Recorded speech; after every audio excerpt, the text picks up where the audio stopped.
سورہ البقرہ آیت نمبر 135 ابھی میں آپ کے سامنے پیش کرنے لگا ہوں۔ دنیا کے اندر نا جی ہر مذہب والے یہ کوشش کرتے رہے ہیں، اب بھی کرتے ہیں کہ لوگ ان کے مذہب میں شامل ہو جائیں، اور اللہ تبارک و تعالی اوورال سارے انسانوں کو یہ بار بار حکم فرماتا رہتا ہے کہ تم سب نے اس دین کے اندر جانا ہے جو میرا پسندیدہ دین ہے۔ میں یہ جو آیت آپ کو سننے لگا ہوں، اس میں دو جماعتوں کا ذکر ہے، ایک یہودی اور دوسرے عیسائی۔ قالوا کونوا ہودا، یہودی کہنے لگے سارے کے سارے یہودی بن جاؤ، اور عیسائیوں نے کہا او نصارا کہ سارے کے سارے عیسائی بن جاؤ۔ یہ تب کی بات ہے جب ہمارے پیارے نبی کریم صلی اللہ علیہ وآلہ وسلم ہجرت فرما کر مدینہ طیبہ تشریف لائے، تو یہاں کے جو یہودی اور عیسائی تھے وہ ساروں کو یہ کہنے لگ گئے، یہودی کہتے تھے یہودیت میں آؤ، عیسائی کہتے تھے عیسائی بن جاؤ، اور ہمارے پیارے نبی کریم صلی اللہ علیہ وآلہ وسلم سب کو اسلام کی دعوت دے رہے تھے کہ آؤ میرے ساتھ شامل ہو جاؤ۔ تو تب یہودیوں نے اور عیسائیوں نے یہ کہا تھا، قالو، وہ کہنے لگے یا تو یہودی بنو، عیسائیوں نے کہا کہ عیسائی بنو، تو تب تہتدو، تم ہوگے ہدایت والے، ہدایت والے تم تب مانو جاؤ گے جب تم یہودی یا عیسائی بنو گے، تو ان کے سوچ کے مطابق۔ تو اللہ پاک نے ان کی اس دعوت کو رد کرتے ہوئے ہمارے پیارے نبی کریم صلی اللہ علیہ وآلہ وسلم کو جو طریقہ ارشاد فرمایا کہ اب آپ نے ان کو کیا فرمانا ہے۔ قل، آپ صلی اللہ علیہ وآلہ وسلم فرمائیں، بل ملت ابراہیم حنیفا، ہم حضرت ابراہیم علیہ السلام کی ملت پر کاربند ہیں۔ اب حضرت ابراہیم علیہ السلام کی جو ملت تھی، جب یہ آپ نے فرمایا کہ ہم حضرت ابراہیم علیہ السلام کی ملت پر ہیں، تو یہودی کہنے لگے کہ حضرت ابراہیم علیہ السلام یہودی تھے، یہودی کہنے لگے کہ حضرت ابراہیم علیہ السلام یہودی تھے کہ تم بھی یہودی بنو۔ عیسائی کہنے لگے کہ حضرت ابراہیم علیہ السلام عیسائی تھے، لہذا تم بھی جب کہہ رہے ہو کہ ہم ابراہیمی ہیں تو پھر تم عیسائی بنو۔ تو اللہ پاک نے پھر یہ سورہ آل عمران کی آیت نمبر 67 نازل فرمائی، فرمایا ما کان ابراہیم یہودیہ، حضرت ابراہیم علیہ السلام یہودی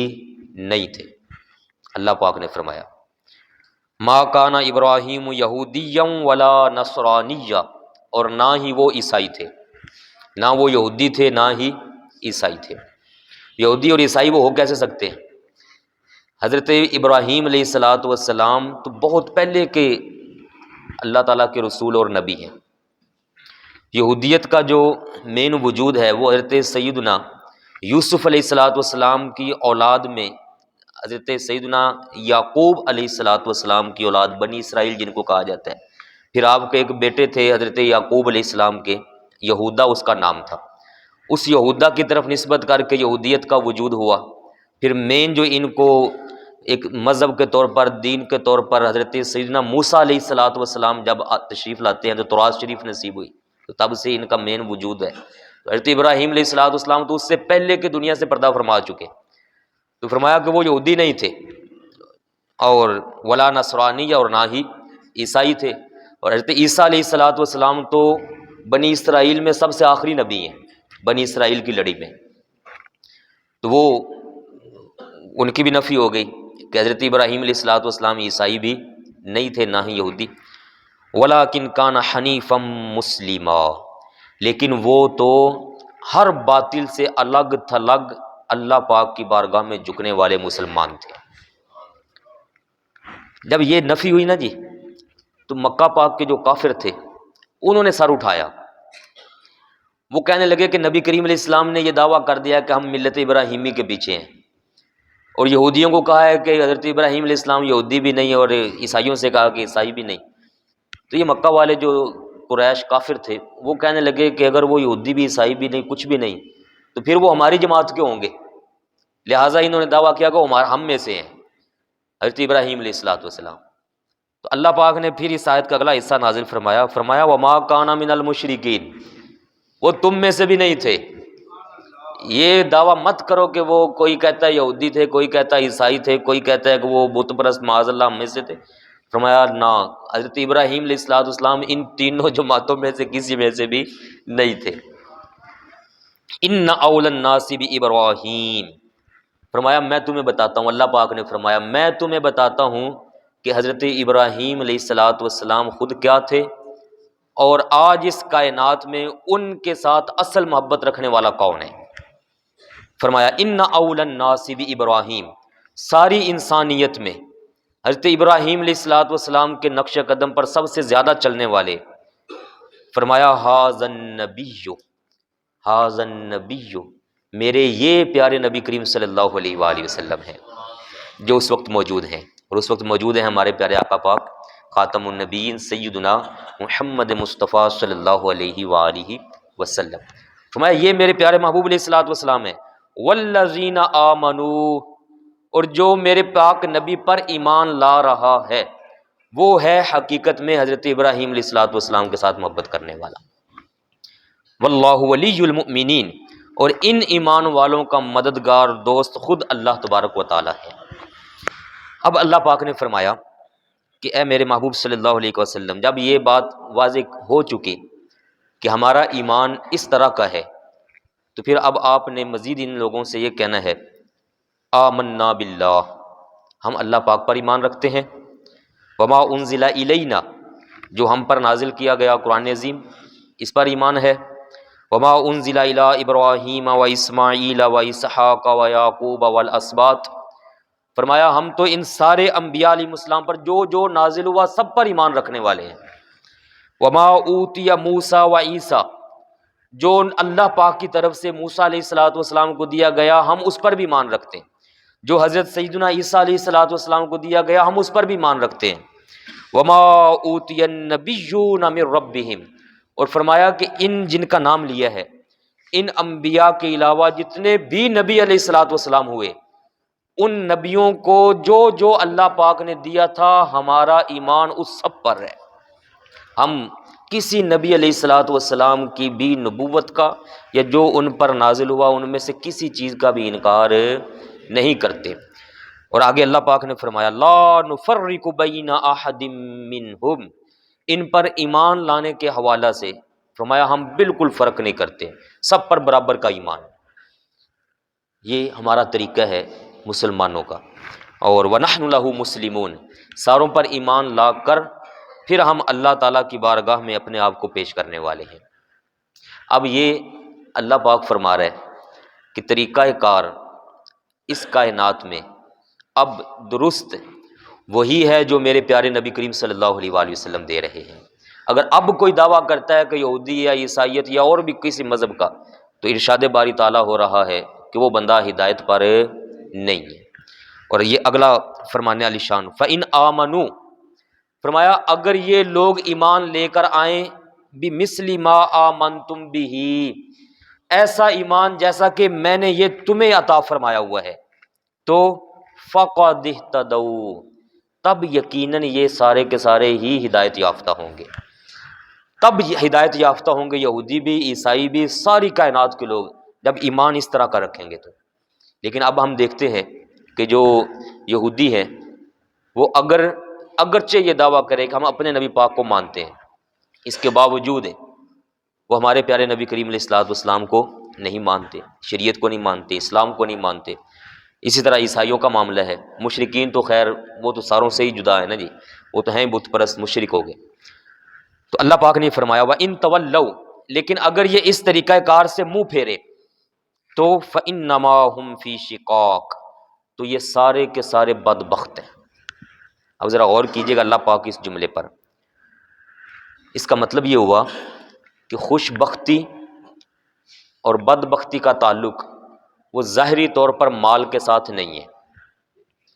کوئی بندہ یہ نہ کہے کہ میرے پاس مال کم ہے تو میں معاذ اللہ نعوذ باللہ استغفر اللہ بدبخت ہوں، ہرگز یہ نہ سوچے۔ خوش بختی اور نیک بختی اور اچھائی کا تعلق اللہ پاک نے ایمان کے ساتھ جوڑا ہوا ہے۔ جس کے پاس ایمان ہے اللہ پاک فرما رہا ہے کہ وہ اس کائنات کا سب سے بڑا خوش نصیب آدمی ہے۔ اور جو ایمان سے خالی معاذ اللہ نعوذ باللہ، تو فرمایا وہ چاہے مال و دولت کتنا کیوں نہ رکھنے والا ہو، وہ حقیقت میں بدبخت انسان ہے جس کے پاس ایمان نہیں ہے۔ تو میں اس لیے اکثر یہ بات عرض کرتا رہتا ہوں کہ ہم اللہ پاک کا شکر ادا کیا کریں کہ اللہ پاک نے ہمیں ایمان کی دولت عطا فرمائی ہوئی ہے۔ اور ایمان پتہ ہے کب پورا ہوتا ہے؟ ایمان کب پورا ہوتا ہے؟ یہ بخاری شریف کی روایت ہے، حدیث نمبر بخاری شریف میں 16۔ فرمایا ایمان بندے کا تب جا کے اصل ایمان تب بنتا ہے بندے کا جب اس کی کیفیت یہ بن جائے کہ اللہ تعالی اور اس کے پیارے رسول صلی اللہ علیہ وآلہ وسلم انسان کے نزدیک، بندے کے نزدیک باقی کائنات کی ہر چیز سے زیادہ محبوب ہو جائیں۔ ہر چیز سے زیادہ محبوب، محبت، پیار جب بندے کو اللہ تعالیٰ اور کریم آقا علیہ الصلوۃ والسلام سے ہو جائے تو فرمایا تب ہوگا اس بندے کا ایمان پورا، تب ہوگا یہ ایمان والا۔ اب اس کو ذرا غور کرنا ہے، اس پوائنٹ کو۔ یہ تو میں بخاری شریف سے ایک روایت سنا رہا ہوں، اس مضمون کی کافی ساری روایات، حدیث طیبات اور آیات طیبات بھی موجود ہیں۔ ایمان کا مین مرکز، ایمان کا مین مرکز اللہ تعالیٰ کی ذات اقدس اور پیارے نبی کریم صلی اللہ علیہ وآلہ وسلم کی ذات اقدس۔ پھر اللہ تبارک و تعالیٰ جس پر ایمان لانے کا فرمائے وہ سارے کے سارے ایمان کا مرکز ہیں۔ پھر پیارے نبی کریم صلی اللہ علیہ وآلہ وسلم کی نبوت اور رسالت کی آگے کئی شاخیں ہیں، کئی ضروریات ہیں۔ مثال کے طور پر آپ کو خاتم النبیین ماننا، یہ ایمان کا مین پوائنٹ ہے۔ آپ صلی اللہ علیہ وآلہ وسلم کے برابر کسی کو نہ سمجھنا، یہ ایمان کا مین پوائنٹ ہے۔ جو آپ صلی اللہ علیہ وآلہ وسلم نے دیا ہے قرآن عظیم، شریعت، اس شریعت اور اسلام کو ساری کائنات کی ساری شریعتوں سے بڑھ کر سچا سمجھنا، یہ ایمان کا مین مرکز ہے۔ جو انبیاء علیہ السلام کو پہلے ملی جب وہ موجود تھے تو وہ شریعتیں سچی تھی، لیکن اب جب اسلام آ چکا ہوا ہے تو اب اس کائنات میں سچی شریعت، سچا اسلام صرف اور صرف دین اسلام ہے۔ باقی اللہ پاک نے کئی جگہ فرمایا کہ سب دینوں کے اندر لوگوں نے تحریف کر ڈالی، قرآن پاک ویسے کا ویسا وہی موجود جو اللہ پاک نے نازل فرمایا تھا۔ اور پھر آپ صلی اللہ علیہ وآلہ وسلم نے ایمان ہی کے اندر شامل فرمایا میری آل کی محبت بھی ایمان کا حصہ ہے، اور فرمایا میرے اصحاب کی محبت بھی ایمان کا حصہ ہے۔ حضرت مولا علی شیر خدا رضی اللہ تعالیٰ عنہ کا اسپیشلی نام لے کر آپ صلی اللہ علیہ وآلہ وسلم نے فرمایا کہ ان سے محبت کرے گا وہی جس کے اندر ایمان موجود ہوگا۔ اور فرمایا صحابہ کرام فرماتے ہیں کہ ہم نے کبھی اگر چھان بین کرنی ہوتی نا کہ یہ بندہ مومن ہے کہ نہیں ہے تو ہم اس کے سامنے مولا علی کی شانیں شروع کر دیا کرتے تھے۔ اگر اس کے چہرے سے خوشی کے آثار نمایاں ہونے تو سمجھ آ جانے کے اندر ایمان ہے، اور اگر چہرے پر خوشی کے آثار کی بجائے چہرہ بگڑنا شروع ہو جانا ہمیں پتہ چل جاتا تھا کہ جو مولا علی کا ذکر سن کر، شان سن کر یہ چہرے پر بگاڑ لا رہا ہے، اس کے اندر ایمان کوئی نہیں، یہ بندہ منافق ہے۔ ظاہری ایمان کا اعلان ضرور کرتا ہے لیکن اندر نفاق بھرا ہوا ہے، بغض علی اس کے اندر موجود ہے۔ تو یہ چیزیں ساری کی ساری پھر جیسے جیسے ہم نیچے آتے ہیں یہ ہمارے ساتھ پھر جڑتی جاتی ہیں ایمان کی نیچے شاخیں بن کر۔ کریم آقا علیہ الصلوۃ والسلام نے ایمان کی 73 شاخیں گنوائی ہوئی ہیں، 73 شاخیں۔ ان میں سے ایک شاخ آپ نے فرمایا وہ حیا ہے۔ کیا ہے؟ حیا۔ اور سب سے بلند شاخ، بڑی شاخ، وہ فرمایا کلمہ توحید ہے، لا الہ الا اللہ محمد رسول اللہ صلی اللہ علیہ وآلہ وسلم۔ اور جیسے جیسے آپ نے گنوائی ان میں سب سے آخر پر آپ نے فرمایا کہ حیا بھی یہ ایمان کا حصہ ہے، اور جب حیا ختم ہو جائے تو فرمایا پھر کچھ بھی کرتے پھرو، اگر حیا نہیں ہے تو سمجھو کچھ بھی نہیں ہے۔ تو یہ حیا ہے جو ہمیں ہر طرف سے ہی گھیرے ہوئے ہے کہ ہم نے جس ہستی کا بھی نام لینا ہے جو ایمان کے ساتھ جڑے ہوئے ہیں تو اس میں کسی لحاظ سے بھی کوئی نیگیٹو پہلو ہماری زبانوں پر، دماغوں میں، سوچوں پر ہرگز نہیں آنا چاہیے، ورنہ ایمان جو ہے وہ بندے کا کمزور ہونا شروع ہو جاتا ہے۔ دوسری بات آپ صلی اللہ علیہ وآلہ وسلم نے فرمایا کہ ایمان کا یہ بھی ایک حصہ ہے کہ جب کوئی کسی سے محبت کرے تو صرف اور صرف اللہ پاک کی رضا کے لیے محبت کرے، یہ بھی ایمان کا حصہ۔ اس کو بھی ذرا دیکھنا ہے، آج کل جو محبتیں ہیں نا جی آپس میں، ان کو صرف اللہ پاک کی رضا کے لیے کیجیے۔ کاروباری لین دین معاملات وہ اپنی جگہ پر، لیکن جو ایمانی لگاؤ ہے، ایمانی کاروباری لحاظ تو ہم غیر مسلم سے بھی کرتے رہتے ہیں، یہودیوں سے کاروبار ہوتے ہیں، عیسائیوں سے ہوتے ہیں، کئی لوگوں سے کاروبار ہو جاتے ہیں، لیکن جو ایمانی لگاؤ ہے، دلی محبت، ایمان کی محبت، وہ صرف اور صرف اللہ تعالیٰ کے رضا کے لیے ہونی چاہیے، پیارے نبی کریم علیہ الصلوۃ والسلام کی رضا کے لیے ہونی چاہیے۔ آج کل ہمارے ہاں کئی لڑائیاں ایک دوسرے کے ساتھ اس وجہ سے ہوتی ہیں کہ آپس کی کوئی بات نکلی اور اگلے بندے پر جناب کفر اور شرک کے فتوے لگا دیے گئے۔ وہ یہ معیار نہیں ہے ہمارے ایمان کا۔ ایمان کا معیار اللہ تعالیٰ کی محبت اور رسول پاک علیہ الصلوۃ والسلام کی محبت ہے۔ اور تیسرے نمبر پر آپ صلی اللہ علیہ وآلہ وسلم نے ارشاد عظیم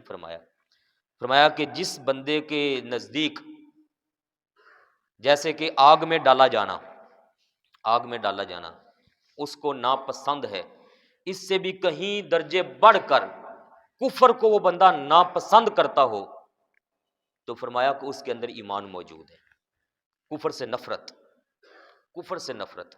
کوئی ایک آدھی خصلت کسی میں چنگی ہو تو وہ بندہ کہہ سکتا ہے یار یہ اس کا اچھا عمل ہے، لیکن اوورآل کفر سے نفرت اتنی زیادہ ہو کہ کائنات میں سب سے بڑھ کر نفرت بندے کے اندر کفر کے ساتھ ہونی چاہیے،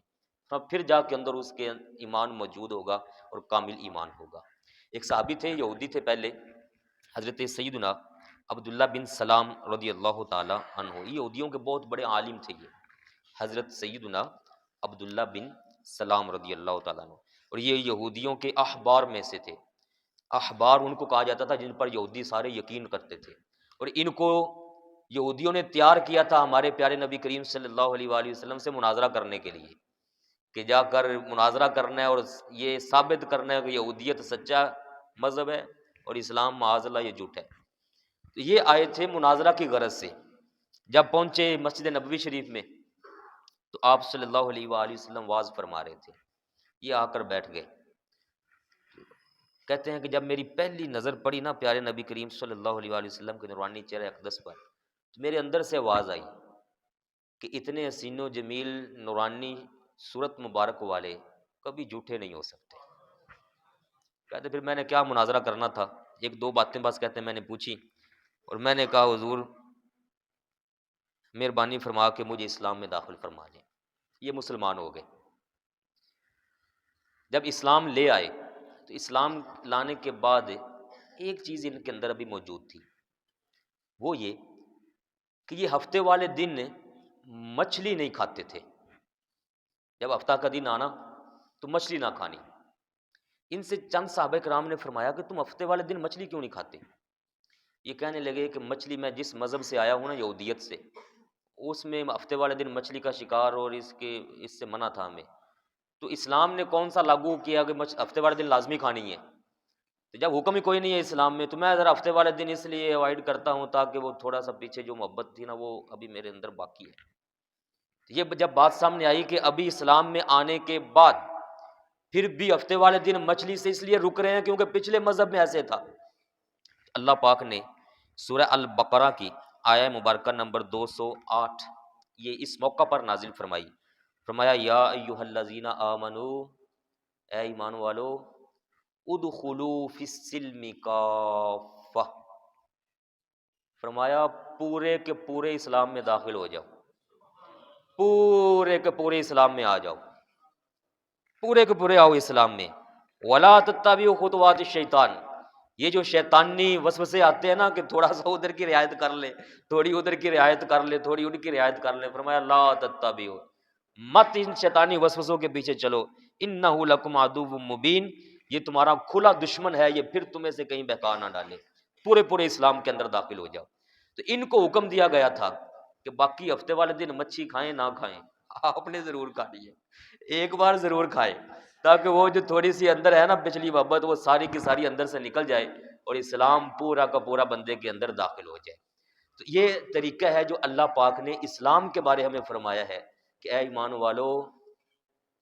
اسلام میں آؤ، مکمل آ جاؤ، یہ ڈاواں ڈول بن کے نہ رہو، ایویں نہ 13 وچوں نہ 3 وچوں نہ 1 نہ 11 وچوں، ایویں پتہ ہی نہیں کدھر منہ آیا ہوا، وہ جا رہا ہے وہ جا رہا ہے وہ جا رہا ہے، کوئی پتہ نہیں کی ہے کی نہیں ہے، جنہیں لایا گلی اون دے نال ٹر چلی، کوئی کہہ دینا کہ نہیں جناب انج ہے تو وہ کہنا اچھا ٹھیک ہے تم بھی بالکل صحیح ہے یار، کوئی کہنا انج نہیں ٹھیک ہے یار بس ٹھیک ہے۔ اللہ پاک نے معیار قائم کیا ہے کہ نہ، میری محبت اور میرے رسول پاک صلی اللہ علیہ وسلم کی محبت میں ایسے ہو جاؤ کہ ساری کائنات پیچھے رہ جائے اور میرے حبیب اور میں سب سے آگے آ جائیں تمہارے نزدیک۔ اور جب تمہیں کوئی آ کر کہے کہ وہ دیکھو وہ دیکھو وہ دیکھو، اللہ پاک نے فرمایا تم کہا کرو صبغۃ اللہ، صبغۃ اللہ۔ یہ جو میں آپ کو ابھی آیت سنا رہا تھا نا سورہ البقرہ کی آیت نمبر 135 36 37 38، یہ 38 نمبر آیت ہے۔ فرمایا صبغۃ اللہ، تم یہ کہا کرو کہ ہم تو اللہ کے رنگ میں رنگے ہوئے ہیں، اللہ کے رنگ میں رنگے ہوئے ہیں۔ ومن احسن من اللہ صبغہ، اور ذرا بتاؤ تو صحیح اللہ تعالیٰ کے رنگ سے زیادہ سونا رنگ کوئی اور ہو سکتا ہے؟ اللہ تعالیٰ کا رنگ کیا ہے؟ ہم میں سے کسی نے دیکھا اللہ پاک کا رنگ؟ اس کی تفسیر کھولیے، مفسرین محدثین فرماتے ہیں کہ جو انداز ہمارے پیارے نبی کریم صلی اللہ علیہ وآلہ وسلم نے اخلاق کریمانہ سے لے کر ظہری ہمیں عطا فرما دیے، وہ سارے کے سارے ہی اللہ پاک کے رنگ ہیں۔ تو اللہ تعالیٰ کے رنگ کا نام ہے پیارے نبی کریم علیہ الصلوۃ والسلام کی محبت اور آپ کی غلامی، سچی غلامی، آپ کے نقش قدم پر چلنا، یہ ہے اللہ پاک کا رنگ، اور اس سے بڑا اعلیٰ رنگ کوئی نہیں ہے۔ تو اس پر ہمیں میرے پیارے بھائیوں کاربند ہونا ہے، اپنے بچوں کی، اپنے آپ کی، اپنے گھر والوں کی سوچ تربیت اس لحاظ سے کریں کہ کوئی بھی کہیں کا بھی ہو وہ ہمارے ایمان کے اوپر آ کر کسی بھی طرح سے ڈاکہ نہ ڈال سکے۔ جب سوچ مضبوط ہو جائے گی، نظریہ ہوگا، تب اللہ پاک کے فضل سے ہمارا ایمان محفوظ رہے گا، اور اللہ پاک نے جیسا ایمان ہم سے ڈیمانڈ کیا ہے کہ مجھے ایسا ایمان چاہیے تمہارا، انشاءاللہ تعالیٰ ویسا ایمان پھر بندے کے اندر کامل ہونا شروع ہو جائے گا۔ اور یہ ملتا ہے ماحول سے، ماحول سے ملتا ہے، آپ کس کے پاس آتے ہیں، کس کو سنتے ہیں، کہاں بیٹھتے ہیں۔ اگر اچھے بندے کی سنیں گے تو یقین جانیے، رات کو بھی میں وہ حدیث پاک سنا رہا تھا، پیارے نبی کریم صلی اللہ علیہ وآلہ وسلم نے فرمایا کہ کچھ لوگ ایسے ہوتے ہیں، ابن ماجہ شریف کی 237 نمبر حدیث پاک، فرمایا کچھ لوگ ایسے ہوتے ہیں کہ جو خیر کی چابیاں ہوتے ہیں، خیر کی چابیاں، کہ ایک بندہ آیا تو اس کو دیکھ کر ہی لوگ نیکیاں کرنا شروع ہو گئے، اور فرمایا ایسے ہی لوگ وہ برائیوں کے لیے تالا ہوتے ہیں، کہ جب کوئی بندہ آ گیا تو کوئی اگر برائی میں مبتلا تھا تو برائی فوری چھوڑ دی۔ کئی خاندانوں میں ایسا ہوتا ہے، کوئی بندہ آئے نا جی، کوئی بندہ ناچ گانا دیکھ رہا ہے، کوئی ڈرامہ دیکھ رہا ہے، کوئی فلم ہو رہی ہے، کوئی اوپر سے کوئی بندہ آ جائے بڑا ہی صالح متقی پرہیزگار، تو ساری فیملی سہم جاتی ہو، نہ بھائی نہ، وہ آ گئے، بند کرو جلدی ختم کر دو سارا کچھ۔ فرمایا جس بندے کا کردار اس طرح کا ہو کہ اس کو دیکھ کر نیکیاں شروع ہو جائے اور برائیاں ختم ہونا شروع ہو جائیں، آقا پاک صلی اللہ علیہ وآلہ وسلم فرماتے ہیں میں اپنے ایسے امتی کو اپنی طرف سے خوشخبریاں پیش کرتا ہوں، میں ایسے کو کہتا ہوں کہ تجھے مبارک ہو مبارک ہو مبارک ہو، تو بڑا کمال آدمی ہے جس کی وجہ سے برائیاں ختم ہو رہی ہیں اور نیکیاں شروع ہو گئی ہیں۔ یہ افراد کی وجہ سے ہوتا ہے، بندے اس طرح کے ہوتے ہیں، کردار ایسا ہوتا ہے، اور ایسا کردار بندوں کا تب ہی بنتا ہے جب وہ اپنے آپ کو اچھے لوگوں کی صحبت میں رکھ کر ایمان کی مضبوطی کے ساتھ زندگیاں گزارتے ہیں۔ دعا کریں اللہ تعالی ہمیں ان سارے ایمان کی شرائط کے ساتھ زندگی میں ہمیشہ کاربند رہنے کی توفیق عطا فرمائے۔ والسلام علیکم ورحمۃ اللہ وبرکاتہ۔